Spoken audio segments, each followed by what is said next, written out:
أيها الذين آمنوا إذا نودي للصلاة من يوم الجمعة فاسعوا إلى ذكر الله وذروا البيع. إن الحمد لله نحمده ونستعينه ونستغفره ونؤمن به ونتوكل عليه ونعوذ بالله من شرور أنفسنا ومن سيئات أعمالنا من يهده الله فلا مضل له ومن يضلله فلا هادي له وأشهد أن لا إله إلا الله وحده لا شريك له وأشهد أن محمدًا عبده ورسوله. أما بعد فإن خير الحديث كتاب الله وخير الهدي هدي محمد صلى الله عليه وسلم وشر الأمور محدثاتها وكل محدثة بدعة وكل بدعة ضلالة وكل ضلالة في النار. فأعوذ بالله السميع العليم من الشيطان الرجيم. بسم الله الرحمن الرحيم. إن عدة الشهور عند الله 12 شهرا إلى آخر الآية. قال رسول الله صلى الله عليه وسلم: ليس منا من ضرب الخدود وشق الجيوب. وفي حديث آخر: أفضل الصيام بعد صيام رمضان شهر الله الحرام، او كما قال علیہ الصلاۃ والسلام. ہر طرح کی بڑائی، بزرگی، برتری، حمد و ثنا اللہ وحدہ لا شریک کے لیے ہے. بے شمار صلاۃ و سلام ہوں سارے انبیاء اور رسول پر، سب سے زیادہ محمد رسول اللہ صلی اللہ علیہ وسلم اور آپ کے اہل بیت اطہار پر.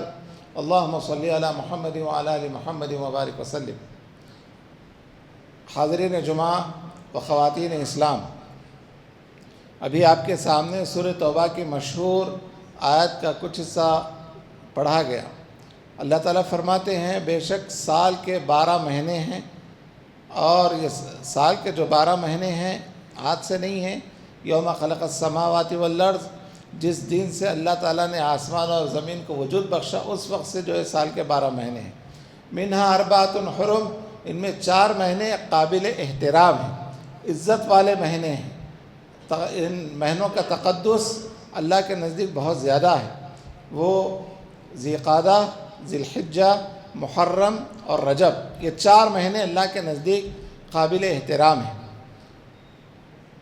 الحمدللہ اسلامی کیلنڈر کے حساب سے محرم الحرام کا مہینہ شروع ہو چکا ہے. ہمارا نیا سال کا آغاز ہوا محرم الحرام سے. ہر قوم اپنے نئے سال کا آغاز بڑے دھوم دھڑاکے سے مناتی ہے، لیکن عجیب حال ہے کہ مسلمانوں کا ایک تصور یہ ہے کہ محرم کا مہینہ آیا، غم کا مہینہ آیا. استغفر اللہ، ایسی بات نہیں ہے. سارے دن اللہ کے ہیں، سارے دن خیر و برکت کے ہیں. کوئی دن منحوس نہیں ہے، کوئی دن بے برکت نہیں ہے. سارے دن برکت والے ہیں اور وہ اللہ کی طرف سے ہیں.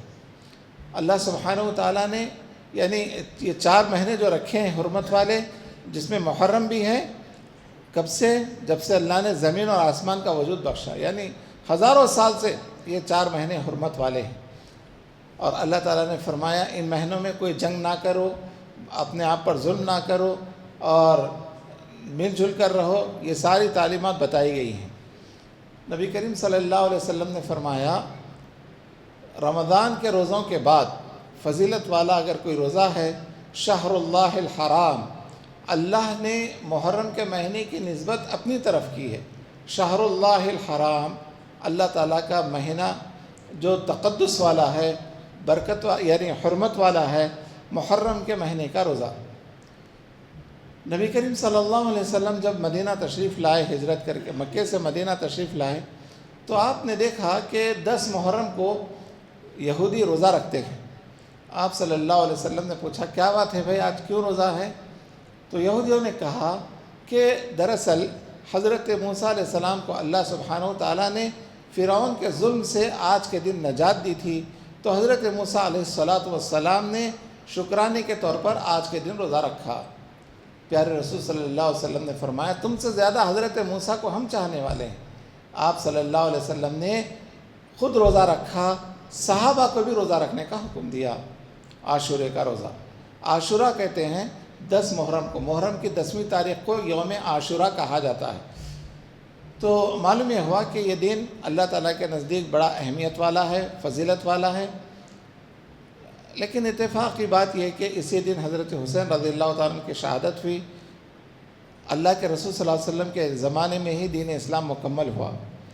آپ کو بتا دیا گیا تھا کہ آپ کے ایک نواسے کی شہادت ہونے والی ہے، لیکن آپ نے یہ نہیں فرمایا کہ جب بھی محرم کا مہینہ آئے تو تم لوگ جو ہے غم کا مہینہ سمجھو، نہیں، کوئی حدیث میں نہیں ہے غم کا مہینہ، یہ ہم لوگوں نے بنا رکھا ہے اپنی طرف سے، اور یہ غیر اسلامی بات ہے کہ اس مہینے کو غم کا مہینہ کہا جائے۔ اسلام نے خوشی اور غمی کے اظہار کے حدود بتائے، خوشی کیسے منائی جائے اللہ کی عطا کردہ نعمت پر، اور کسی کی جدائی، کسی کے انتقال یا کسی کی شہادت پر غم کیسے منایا جائے۔ سبحان اللہ، اسلام نے بڑی واضح تعلیمات دی ہمیں۔ تو نبی کریم صلی اللہ علیہ وسلم نے روزہ رکھا عاشورے کا، اور اپنی امت کو یہ تعلیم دی کہ لوگوں، عبادات کی قبیل میں سے بھی یہودیوں اور عیسائیوں کی مشابہت نہ کرو، تم عبادات کی جتنی قسمیں ہیں اس میں بھی ان کی مخالفت کرو، موافقت نہ ہو۔ خالی 10 محرم کو روزہ رکھ لو تو یہودیوں کی موافقت ہو جائے گی، مخالفت نہیں ہوگی، لہٰذا 9-10 کو رہو یا 10-11 کو رہو۔ یہ پیارے رسول صلی اللہ علیہ وسلم کی واضح تعلیمات ہیں۔ ہم کو بھی چاہیے 9 محرم 10 محرم کو روزہ رکھیں، یا 10 محرم 11 محرم کو روزہ رکھیں۔ یہ اللہ کے رسول کا واضح حکم ہے کہ یہودیوں کی مخالفت کرو ہر معاملے میں، حتیٰ کہ عبادات کے معاملے میں بھی مشابہت اور موافقت نہیں ہونی چاہیے۔ تو روزہ عاشورے کا بڑی فضیلت والا ہے اور بڑی برکت والا۔ ایک اور حدیث میں اللہ کے نبی نے فرمایا صلی اللہ علیہ وسلم، عاشورے کے روزے کی فضیلت کے بارے میں سمجھتا ہوں اللہ تعالیٰ سابقہ 1 سال کے گناہ معاف کر دیں گے انشاءاللہ۔ تو دیکھیے اتنی فضیلت والا روزہ ہے۔ جب ہم نماز کے ساتھ، فرض نماز کے ساتھ سنتوں کا اہتمام کرتے ہیں، فرض روزوں کے ساتھ نفل اور مسنون روزوں کا بھی ہم اہتمام کریں، اس سے ایمان کو تقویت ملے گی انشاءاللہ۔ حالانکہ عاشورے کا روزہ رکھنا فرض نہیں ہے، مسنون ہے، رہنے پر ثواب ہے انشاءاللہ، نہ رہنے پر کوئی گناہ نہیں ہے، لیکن فضیلت والا روزہ ہے، ہم کو چاہیے کہ ہم رہیں۔ یہاں پر بھی ہم نے سنت کی مخالفت کی، یہ سمجھ رکھا کہ آج حضرت حسین کی شہادت کا دن ہے، کالے کپڑے پہننا ہے، شربت تقسیم کرنا ہے، مزے مزے کے کھانے بنانا ہے، یہ سب غیر اسلامی عمل ہے۔ پیارے رسول صلی اللہ علیہ وسلم جو حضرت حسین کے نانا ہیں، آپ نے یہ نہیں فرمایا کہ میرے نواسے کی شہادت کے دن تم غم مناؤ، نہیں کہا، کبھی بھی نہیں کہا۔ اور آپ دیکھیے تاریخ اسلام میں شہادتوں کا ایک سلسلہ چل پڑا ہے۔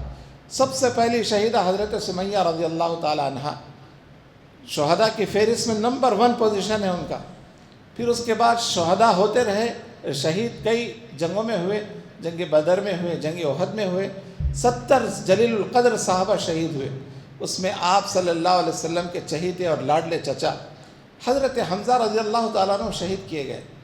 حضرت حمزہ کی شہادت کوئی معمولی شہادت نہیں ہے، بڑی غیر معمولی شہادت، اور اتنی خطرناک اور اتنی دلسوز کہ اللہ کے نبی صلی اللہ علیہ وسلم نے یعنی اس منظر کو دیکھنا گوارا نہیں کیا۔ شہادت کے بعد حضرت حمزہ رضی اللہ تعالیٰ عنہ کا پیٹ چیرا گیا تلوار کی نوک سے، اور کلیجے کو نکال کر چبایا گیا۔ کتنی خطرناک بات، لیکن اس کے باوجود پیارے نبی صلی اللہ علیہ وسلم نے نہ ماتم کیا، نہ سینہ کوبی کی، نہ چیخ کر چلا کر رویا، نہ نوحہ کیا۔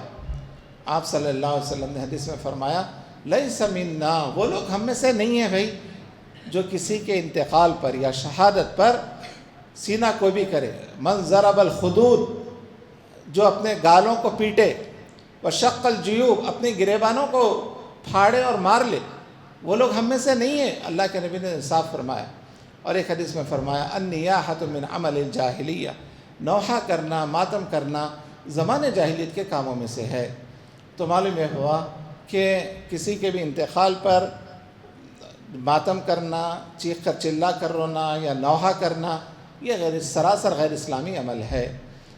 پیارے نبی صلی اللہ علیہ وسلم کے فرزند چھوٹے سے حضرت ابراہیم کا انتقال ہوا۔ آپ صلی اللہ علیہ وسلم کے مبارک آنکھوں سے آنسو رواں ہوئے۔ صحابہ نے عرض کیا اللہ کے رسول آپ نے تو جو ہے کسی کے بھی انتقال پر رونے سے منع فرمایا ہے، لیکن آپ خود آنسو بہا رہے ہیں۔ تو آپ نے فرمایا یہ تو فطری بات ہے، یہ تو فطری بات ہے، میرا بیٹا ہے اس کی جدائی پر میں غم کا اظہار کر رہا ہوں، تو آنسو بہنا کوئی عیب کی بات نہیں ہے اور یہ جائز ہے، اسلام نے یہاں تک اجازت دی ہے۔ اور اس کے بجائے ماتم کرنا، چیخ کر چلا کر رونا، نوحہ کرنا، کالے کپڑے پہننا، یہ سب غیر اسلامی عمل ہے، اس کا اسلام سے 1% بھی تعلق نہیں ہے۔ تو معلوم یہ ہوا کہ اسلام نے غم کے اظہار کے لیے بھی یعنی حد بتائی کہ آنسو بہائے جا سکتے ہیں، اس سے بڑھ کر اور کوئی کام نہیں۔ بعض لوگ کسی کے انتقال پر یا کسی کی جدائی پر یعنی اپنے آپ کو سینہ کو بھی کرتے ہیں، ڈچا لیتے ہیں اور طرح طرح کے مختلف کام کرتے ہیں، حالانکہ سراسر یعنی اللہ کے نبی کے عمل کے خلاف ہے، اس کا اسلام میں کوئی گنجائش نہیں ہے۔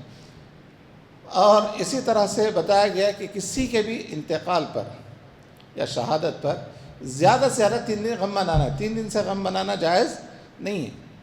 حضرت ام سلمہ رضی اللہ تعالیٰ عنہ فرماتی ہیں ان کے رشتہ داروں میں کسی کا انتقال ہوا تو 3 دن جیسے ہی گزرے، چوتھے دن انہوں نے مہندی منگایا اور مہندی منگا کر لگایا اور کہا حالانکہ آج مجھے مہندی لگانے کی ضرورت ہی نہیں تھی، لیکن میرا یہ عمل دراصل یہ ثابت کر کے بتانا چاہتی ہوں، اللہ کے نبی صلی اللہ علیہ وسلم نے فرمایا کسی کے بھی انتقال یا شہادت پر 3 دن سے زیادہ غم نہ مناؤ، وہ بھی ہر سال نہیں ہے، اسی وقت 3 دن سے زیادہ غم منانا جائز نہیں ہے، زیادہ سے زیادہ 3 دن، اس سے بڑھ کر نہیں۔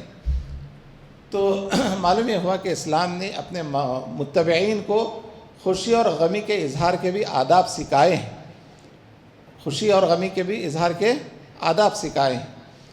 اور آج حضرت حسین رضی اللہ تعالیٰ عنہ کی شہادت پر 1400 سال سے جو ماتم وغیرہ چلا آ رہا ہے، اللہ تعالیٰ نے شہداء کو قرآن میں زندہ کہا، بل احیاء ولکن لا تشعرون ولا تقولوا لمن یقتل فی سبیل اللہ اموات، جو اللہ کے راستے میں مارے گئے تم انہیں مردہ نہ کہو، بل احیاء بلکہ وہ زندہ ہیں، حیات جاویدانی رکھتے ہیں، ولکن لا تشعرون لیکن تم ان کی حقیقی زندگی کو محسوس نہیں کر سکتے۔ سورہ آل عمران میں اللہ نے فرمایا بل احیاء عند ربہم یرزقون، بلکہ وہ زندہ ہیں اور اپنے رب کے پاس روزی دیے جا رہے ہیں۔ تو ہمارا ایمان ہے وہ کس طرح سے زندہ ہیں، کیا ہیں، اللہ کا کلام ہے، اس پر ہمارا ایمان ہے۔ لیکن زندوں پر ماتم کرنا کیسی بیوقوفی ہے، کیسی جہالت ہے۔ جو شخص زندہ ہے اس پر ماتم کریں، اس پر روئیں، اس پر نوحہ کنا ہو، یہ سراسر جہالت ہے، غیر اسلامی عمل ہے، اسلام سے اس کا کوئی تعلق ہی نہیں۔ اور آج دیکھ رہے ہیں ہم محرم کے مہینے میں جو اہل سنت والجماعت میں بدعت اور خرافات کا ایک سلسلہ چل پڑا ہے، اس دن روزہ رکھنا ہے لیکن لوگ بڑے عقیدت اور احترام کے ساتھ یعنی شربت تقسیم کرتے رہتے ہیں اور شربت تقسیم کرنے کو کار ثواب سمجھ گئے۔ یاد رکھیے اللہ کے رسول نے کبھی بھی نہیں فرمایا کہ 10 محرم کو شربت بانٹو، کوئی حدیث میں نہیں ہے، کوئی امام کا جو ہے قول نہیں ہے، نہ امام ابو حنیفہ کا، نہ امام شافعی کا، نہ امام مالک کا، نہ کسی اور امام کا، نہ امام احمد بن حنبل کا۔ یہ ہم نے بدعت اور خرافات کو اپنے سماج میں جو ہے جگہ دے رکھی ہے۔ تو شربت تقسیم کرنا اسلام نہیں ہے، جہالت ہے۔ روزانہ آپ شربت تقسیم کریے، پرٹیکولر اسی دن۔ اور یہ دین اسلام مکمل کب ہوا؟ پیارے رسول کی حیات طیبہ میں۔ آپ صلی اللہ علیہ وسلم حج کر رہے تھے، یعنی عرفات کے میدان میں یہ آیت نازل ہوئی، الیوم اکملت لکم دینکم، لوگوں آج کے دن میں نے اس دین کو مکمل کر دیا ہے۔ یعنی اللہ کی طرف سے وحی آئی، الیوم اکملت لکم دینکم واتممت علیکم نعمتی ورضیت لکم الاسلام دینا، اور دین اسلام کو اللہ تعالیٰ نے ہمارے لیے چن رکھا ہے۔ تو پیارے رسول کی زندگی میں ہی اسلام مکمل ہو چکا۔ جب یہ آیت آئی تو آپ نے فرمایا لوگوں کیا میں نے تم تک دین پورا پہنچایا نہیں پہنچایا؟ سلام ہو پیارے نبی صلی اللہ علیہ وسلم پر۔ جب آپ صلی اللہ علیہ وسلم نے سوال کیا تو سارے صحابہ بیک وقت نعم قد ادیت ونصحت الامہ وبلغت، ہاں اے نبی صلی اللہ علیہ وسلم آپ نے اپنا منصب نبوت کا پورا حق ادا کیا. ادیتا کے معنی آپ نے منصب نبوت کا پورا حق ادا کیا، بغیر کسی کمی کے، بغیر کسی زیادتی کے آپ نے دین کو ہمارے سامنے پیش کیا. اللہ نے آپ کو جو دین بتایا آپ نے من وعن ہم تک پہنچایا. نام قد ادیتا، ہاں آپ نے اپنا منصب نبوت کا حق ادا کیا. وبلغتا، آپ نے پوری طرح سے دین کو ہم تک پہنچایا. ونصحت الامہ، اور آپ نے اپنی امت کی خیر خواہی کی ہے. سبحان اللہ. اس وقت پیارے رسول صلی اللہ علیہ وسلم نے جو سنا تو آسمان کی طرف اشارہ کیا، اللہم اشہد اللہم اشہد اللہم اشہد، اے اللہ تو گواہ رہنا، تیرے بندوں نے گواہی دے دی کہ میں نے دین اسلام کی تعلیمات کو مکمل طور پر ان تک پہنچا دیا. سبحان اللہ. ہے من گھڑت چیزیں اس میں داخل کر دی، اور شہادت حسین رضی اللہ تعالیٰ عنہ کو اتنا بڑا چڑھا کر کیا کہ کہا کہ اب یہ پورا مہینہ غم کا ہے. اور وہی چیز آج کل یعنی اہل سنت والجماعت میں بھی چلی آ رہی ہے. شادی کی بات نہیں کرنا، شادی نہیں کرنا اس مہینے میں، نئے گھر میں نہیں جانا اس مہینے میں، نیا کپڑا ہاتھ نہیں لگانا. ایسی جہالت ہے ہمارے سماج میں، استغفر اللہ، جس کا دین اسلام سے 1% بھی تعلق نہیں ہے. یہ سب جہالت ہے. کچھ طبقہ جو ہے کالے کپڑے پہنتا ہے، تو بعض لوگ ہرے کپڑے پہنتے ہیں اور سمجھ گئے ہم دین پر عمل کر رہے ہیں. نہیں، یہ جہالت ہے، دین نہیں ہے. یہ سراسر جو ہے غیر اسلامی عمل ہے. نبی کریم صلی اللہ علیہ وسلم نے زندگی کے نازک موڑ پر، یعنی غم کے اظہار کے لیے بھی آپ نے کبھی کالا کپڑا نہیں پہنا. حالانکہ آپ کے چہیتے لاڈلے چچا حضرت حمزہ، ان کی شہادت پر اللہ کے نبی صلی اللہ علیہ وسلم نے وہ مناظر دیکھے، لیکن نہ اس کے باوجود نہ ماتم کیا، نہ کالے کپڑے پہنے. اس کے بعد تقریباً 8 سال تک وہ دن آتا رہا، یعنی احد کا دن، لیکن پیارے نبی نے کبھی غم نہیں منایا اس دن. تو معلوم یہ ہوا کہ یہ جو برسی منانا کرنا ہے یہ سب غیر اسلامی عمل ہے. آپ سنتے ہوں گے گاندھی جی کی برسی ہے، فلاں کی برسی ہے، فلاں کی برسی، لیکن نہ اسلام میں نہ 10واں ہے، نہ 20واں ہے، نہ چہلم ہے، نہ برسی ہے. یہ سب غیر اسلامی اعمال ہیں جو آج ہمارے معاشرے میں رد بس گئے ہیں. ہم کو چاہیے کہ ان بدعات اور خرافات سے دور رہیں، آپ خود دور رہیں، اپنے سماج کو دور رکھیں. دیکھیے حضرت حسین رضی اللہ تعالیٰ عنہ کی شہادت یقیناً بہت بڑی شہادت ہے. انہوں نے باطل نظام حکومت کے سامنے جھکنا گوارا نہیں کیا، بلکہ حق کی شمع لے کر چلے تھے اور حق کی بقا کے لیے بتا دیا کہ جان دی ہوئی اسی کی تھی. حق تو یہ ہے کہ حق ادا نہ ہوا. یعنی خلافت جو ملوکیت میں تبدیل ہو رہی تھی، حضرت حسین نے کہا نہیں، ملوکیت میں نہیں جانا چاہیے خلافت، یعنی خلافت چلتی رہے، ملوکیت کا خاتمہ ہو. تو نتیجے میں حضرت حسین رضی اللہ تعالیٰ عنہ کو کربلا کے میدان میں اپنی جان تک دے دینا پڑا، لیکن باطل کے سامنے جھکے نہیں وہ. تو ہم کو چاہیے کہ حضرت حسین کے کردار کو اپنائیں. آج جو ان کے شہادت کے دن کالے کپڑے پہنتے ہیں، کیا انہوں نے کبھی سوچا کہ آج ہماری 5 نمازیں پوری ہو رہی ہیں؟ کبھی انہوں نے سوچا کہ حضرت حسین نے کبھی کسی کو گالی نہیں دیا، کبھی جھوٹ نہیں کہا؟ آج ہم کتنا جھوٹ بول رہے ہیں، گالی دے رہے ہیں، اور کتنے جو ہے غیر اسلامی اعمال کر رہے ہیں. اگر ہم فی الواقع محبت کرتے ہیں تو کالے کپڑا پہننا کوئی ضروری نہیں ہے، بلکہ ان کی جو یعنی حضرت حسین نے جس طرح سے نبی صلی اللہ علیہ وسلم کی سنتوں پر عمل کیا، اس طرح سے ہم کو بھی عمل کرنے کی کوشش کرنا چاہیے. عام طور پہ ہم اہل بیت کس کو سمجھتے ہیں؟ جیسا کہ شیعوں نے عقیدہ بنا رکھا پنجتن، 5 لوگ صرف پاک ہیں، پنجتن کا عقیدہ. یہ شیعت کا عقیدہ ہے. ہمارا ایمان یہ ہے کہ نبی صلی اللہ علیہ وسلم تو معصوم عن الخطا ہیں. اس کے علاوہ صحابہ کرام پورے عدالت کے مرتبے پر ہیں، اور ہم ہر صحابی کا ادب احترام کریں گے، کسی کو گالی نہیں دیں گے. استغفر اللہ، گالی تو خود قرآن نے کہا غیر مسلم کو نہ دو، یہاں صحابہ کو گالیاں دی جا رہی ہیں. استغفر اللہ، کتنی بری بات ہے. حضرت عائشہ کو گالی دی جا رہی ہے، حالانکہ حضرت عائشہ کا تعلق بھی اہل بیت میں سے ہے. قرآن نے کہا سورہ احزاب میں، اللہ نے یعنی اس کا تذکرہ کیا کہ اہل بیت میں سے نبی کی ساری بیویاں ہیں. بیوی کو بھی اہل بیت میں، یعنی اہل کے معنی والے، بیت کے معنی گھر والے. نبی کی جو بیویاں ہیں وہ سب اہل بیت میں شامل ہیں، لیکن شیعوں کا جو عقیدہ ہے پنجتن کا، وہ آج ہمارے پاس بھی ہے. کیا؟ محمد صلی اللہ علیہ وسلم، حضرت علی، حضرت فاطمہ، حضرت حسن، حضرت حسین، یہ 5 لوگ ہی پاک. پنجتن، پنج یہ فارسی لفظ ہے، عربی لفظ نہیں ہے. پنج، پنج کے معنی 5. یہ پنجتن، یہ 5 لوگ ہی پاک ہیں. یاد رکھیے ہمارا ایمان ہے کہ یقیناً ہیں یہ لوگ، یعنی لیکن اس کے باوجود سارے صحابہ کا ہم ادب احترام کریں گے. حضرت خدیجہ رضی اللہ تعالی عنہ اور سارے ازواج مطہرات یہ سب اہل بیت میں داخل ہیں. اور اسی طرح سے پیارے نبی صلی اللہ علیہ وسلم کی صرف ایک بیٹی اہل بیت میں نہیں ہے، بلکہ اور 3 بیٹیاں بھی ہیں. حضرت زینب ہے، حضرت رقیہ ہے، حضرت ام کلثوم رضی اللہ عنہن، یہ تینوں بیٹیاں بھی اہل بیت میں سے ہیں. لیکن لوگ جو ہے لوگوں کو معلوم ہی نہیں نبی صلی اللہ علیہ وسلم کی اولاد کے نام کیا ہیں. صرف حضرت فاطمہ کو ہی بیٹی سمجھا جاتا، حالانکہ سب سے بڑی صاحبزادی آپ کی حضرت زینب رضی اللہ تعالیٰ عنہ ہیں، حضرت ام کلثوم ہیں، حضرت رقیہ رضی اللہ عنہن، ان کی بڑی خدمات ہیں. لیکن اتنا زیادہ ہائلائٹ کیا گیا حضرت فاطمہ کے خدمات اور ان کی چیزوں کو. یہ سب کیا ہیں؟ شیعوں کی طرف سے آ رہی چیزیں ہیں. تو ہم بتائیں اہل بیت نبی کے سارے گھر والے ہیں، نبی کی 4 بیٹیاں ہیں اور پیارے رسول کے 3 بیٹے ہیں، اور آپ کی ساری بیویاں جو ہیں اہل بیت میں سے شامل ہیں.